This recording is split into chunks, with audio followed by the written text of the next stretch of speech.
Hi everyone, it's Andy Glenn here from Solway TV, and I'm joined by Olivier Arseneau, number five. Olivier, how are you doing? Hey, Andy, I'm doing well. I'm glad to be on this podcast again. Absolutely. It's been a while, hasn't it? Yeah, it's been a while. Yeah, last time it would have been in person, I think. Yeah, for sure, for sure. Um, two-year contract signed. That's big news. That'll be 5 seasons you've been with Solway. That's a long time. Yeah, it's funny how things work because if I'm being totally honest, when I came over the first year with my one of my good friend Nolan Gardner, that everyone remembers, between him and I, the plan was to come for one and to experience living overseas for a year and kind of play some hockey. And yeah, like I said, it's funny how things work because now I'm gonna go on 5 years if I finish this full contract here. So yeah, I think you might be the player that has played the most games in NIHL for Solway. we're solely well, Because yeah, you've done pretty much every game first 2 seasons. You had a bit of yeah, an injury this season and a suspension, but we'll not talk about that. yeah. Um, but yeah, it's you've played a few games now. Oh yeah, played a lot of them, and I can honestly say I've enjoyed every single game. Win or lose, it's always a privilege to put the Solway jersey on and play in front of our fans, or even on the road. It's from year one to year three, the amount of supports we get on the road as well is quite astonishing. For people that have maybe never been to an away game, as a fan, it it's worth the trip. I mean, it's a long trip, but it's worth the trip because you guys really appreciate it, don't you? Yeah, 100%. We really do. And as a fan, you you get to experience what we do on the weekly is getting up and down the country. But yeah, just whenever we see fans, it's always like we notice it 100%. Like the guys will talk about it after warm up and be like, "Hey, did you see like so and so is all the way down in Romford?" Like we 100% notice when fans are on the road. Yeah, I kind of went to Romford last season to watch you guys. It was just an incredibly tough game to watch because they scored that goal that was never over the line that Mr. Yeah, Giles Marker gave it, and he was very, very confident about giving it. And I've watched it yeah, back a number of times, and I'm like, we got beaten that game by one goal. It just I don't so know. annoys me, especially when you Yeah. go all that way. But them's the breaks. Sometimes you get them, sometimes you don't, eh? Yeah, it seems that way. I mean, we can use the World Cup right now, even with a VAR system. It doesn't seem to help. So Unless you've got a who knows? president that's got a hotline to the main man in Yeah, FIFA, yeah, it's apparently that works. Yeah, yeah, it's a strange one. The precedent being set in the World Cup. You get a red card, your head of state or your head of government makes a complaint. I don't know. Maybe you get off with it. But yeah. both our teams are out now, unless you're going to claim sort of half French because you speak French as your first Uh, language. yeah, I feel like I can't not root for the French now. Definitely was cheering for Canada, but yeah, it's been a very cool experience to watch, especially being here, being able to watch every game. And I can honestly say that I've pushed all of my friends over here to watch Scotland play. So I've Well, definitely forced a lot of them to go to this watch Scotland games, and I've showed them videos of them at the Fenway Park during the baseball game, and yeah, just to show them a little bit of the Scottish culture. if only the team was as good as the fans, eh? Yeah, well, you never know. One day, One day, yeah. I've been saying that for all my life. yeah, fair enough. Anyway, enough chat about the football. We'll see who wins that in due course. Your thoughts on last season?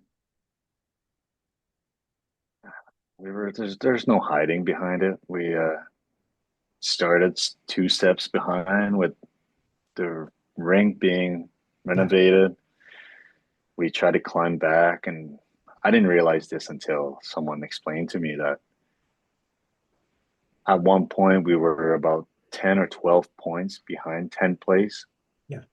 Like that's how far back we were. And I don't even know if the first 2 seasons when I played, if we were that bad at points. And it's funny because it never felt like we were that bad. It just didn't seem to click game after game. And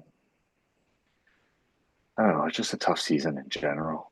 Like we always showed up every game, and I think that's something that the guys should be proud of. And but at the same time, if you want to be hypercritical, still isn't good enough. As a group, like we need to be not in a conversation of we might make playoff. We need to start being set a long time before playoff comes that we'll make it. It's the It way was I'm seeing it. it was a difficult season for sure. I look at the stats as many fans do. The overtime losses just killed us. We will never be as bad as that in overtime again Yeah, in our history. And we win half those games or we just take that extra point. Were there no problem at all, really. It was that, and it wasn't for the lack of effort. It was just one of those things. It just never happened in overtime for us, apart from one game against Basingstoke. yeah, and it's funny because again, once the season is over, it's like hindsight's always Yeah, 2020. But like there is good teams in our league that we've competed against them and we've beat them, and the likes of like Swindon and Leeds, and there was just other nights where we'd lose by what it seemed like 10 goals, right? So yeah, our consistency wasn't there, and the change of personnel and injuries throughout the season never helps. But I think this, I'm sure your next question is about the upcoming year, but I think the guys at the end of the year who knew they wanted to come back and had a chance to come back kind of told themselves like, hey, like moving forward, there's no excuses anymore. yeah, absolutely. We're not a new team in the league. Like this year we might be rebranded as it seems, but we're not a new team. Like we've everyone has had enough experience in this league to show that we can play and actually compete.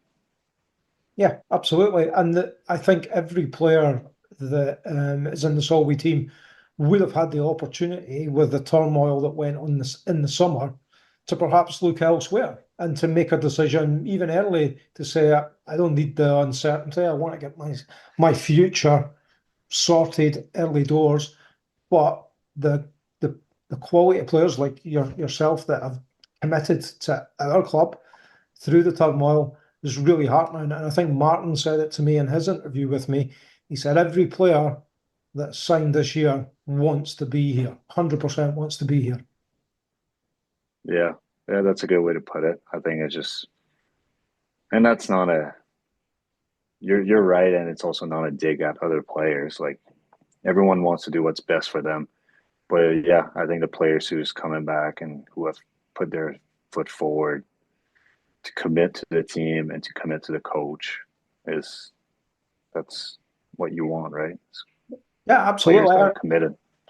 I didn't mean to make it sound like a dig at other players. I absolutely understand that people need their future sorted, and other players that are younger and they're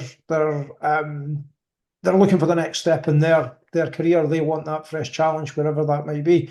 Don't blame them Yeah, at all, but it's noticeable that players that come back are right. They're in it minute one, and as you say, they know the score, they know the rank, they know what's expected. yeah, But it's going to be a few changes in the team this year, isn't there? yeah, 100%. I feel like since my first year, this will be the most changes that the team's had. Just in the dressing room, looking around, it's going to be a lot of different faces, and sometimes it might be a good thing. So you can restart, as they say, like a new culture or whatnot. Yeah. And try to build on what we've built already. But yeah, I think it's exciting. That's for sure. It's the one word I would use. And there's a few changes in the league rules. So five overseas players are allowed to sign for each team, and one of them can be a goalkeeper, but there must be 600 minutes across the 54 games for a British goalkeeper as well. Your thoughts on those rules? To be honest, I don't have an opinion. I I'm happy that I get to come back and play and compete in this league because I enjoy it a lot. In terms of rules, I try to stay outside of the politics of them. Yep. Uh, if I was to say one thing from my first year when we only had three imports, as an import, it was a really cool experience to experience the full culture.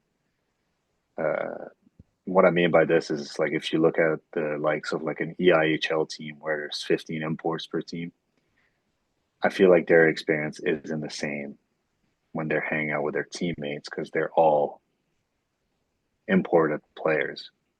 Where I feel like when you have low number of imports, you get to experience all the British culture, the Scottish culture, and the different banter between everyone. So if I was the league commissioner, as they say, I think I would keep it as low as possible for imports. But obviously, I'm not the one deciding.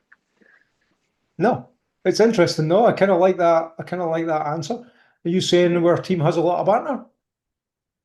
Oh yeah, it's just good banter. Yeah, I've actually learned that word since I've been there. So It's not just that as well. You really have fully immersed yourself in Scottish culture because you're doing such a lot of work with young players as well, and I know they hugely value you, your your your teaching methods and what you can bring to them. And maybe a lot of people don't know about that. Do you want to tell me a little bit about the juniors, the coaching that you've been doing with them?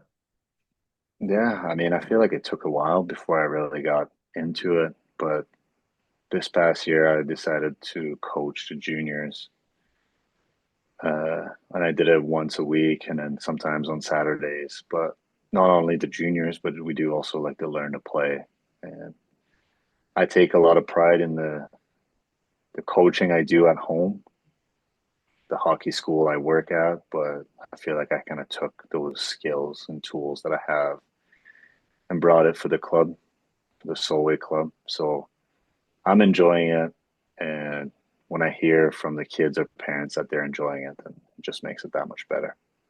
I'll give you a little story that I heard through the grapevine, and it involves Caleb Grubb, Martin's son. He was asked by his granddad after a game, "Who told you to do that? Who told you to keep your stick in this particular position?" And confident as you like, Olivier told me to do that, and it was great. The guy just Yeah. was just beaming, and you're teaching him how to play good quality hockey from minute one.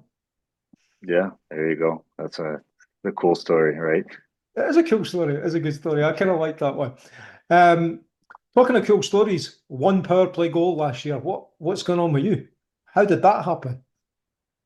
Scored loads of Talking goals about, normally. One power play goal. I don't know. It caught me off guard there. Yeah, I'm, There's I'm just definitely I'm like just I'm just a ripping you lot of that. ways to look at it, but yeah, that's the Scottish banter, I guess, eh? That is the Scottish banter. You could have came back with me and say, "What about the 28 assists that I got, Andy?" No, That's more it's like it. the personal side of the game is definitely. I don't know. I already told my Spud that I'm not proud of my personal side of the game, and he assured me that there's a. Sorry, there. I think I'm getting a call. It's okay. We can still see you and we can still hear you. You're okay. Keep going. Uh, he assured me that I'm not only there to get points, but at the same time, I said, like, listen, I think I need to work on part of my games that can bring those skills back. And yeah, one goal. It was almost the last game of the season. People thought I don't think I've ever seen my teammates so happy for someone to score. But yeah, it's part of the game. No, it's been. I was just teasing you. It's always a privilege to see you. You're clearly in high demand. I'm not going to keep you too much longer. You know what I'm going to say to you now. The final message goes to you. You can talk to your family, your teammates, the fans, whoever you want. But Olivier, over to you. Well, first of all, thanks, Sandy, for the interview. I always appreciate talking to you, but I guess my only message is to the fans is let's get excited as a group. Players, we wouldn't be there if it wasn't for you. And if it wasn't for us, I feel like the rest of this club wouldn't work either. So we all work in this together, and we've gone through highs and lows over the past 3 years, but I think we should all get excited for this new season coming. Well said, Olivier, and it wouldn't be the same without you. And you are one of the most popular players that Solway has. And we wish you a safe trip over for a decent pre-season this year. It's not going to be the same as Yeah. last year. When are you coming over? Any ideas? August 13, I'll be August flying 13th. over. All right. Well, we'll Yeah. see you then, probably in about 5, 6 weeks. Take care. And So thanks to you for taking some time. And thanks to everyone who's tuned into this interview to have a little watch. This is Andy and Olivier saying bye bye. thank you.